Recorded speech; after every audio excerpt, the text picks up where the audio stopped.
હે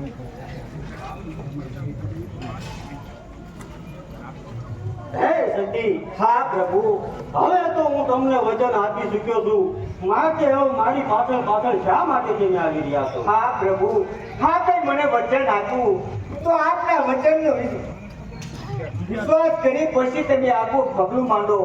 તમે મને વચનમાં શું આપ્યું? સત્યવાનથી 100 પુત્ર થવાનું વરદાન આપ્યું છે, અને આપ મારા પતિના પ્રાણ લઈને જાઓ તો પછી 100 પુત્ર મારે કઈ રીતે થાય? અરે હા સતી, ધન્ય છે તને. આ મારા મુખ ઉપર સરસ્વતી બિરાજમાન થઈ ગયા છે, માટે તારી સચ્ચી ભક્તિથી હું પ્રસન્ન થયો છું. માટે જા, હું તને વચન આપું છું.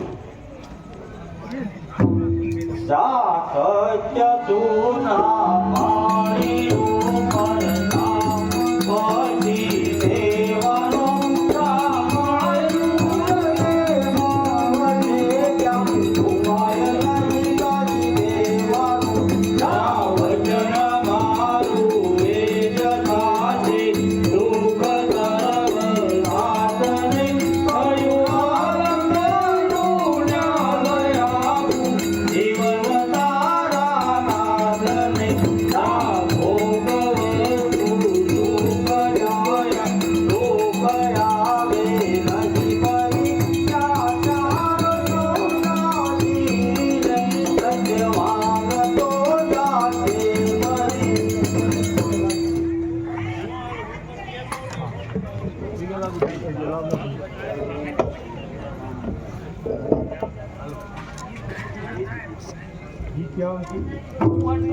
પુત્ર તને તો થાશે, પુત્ર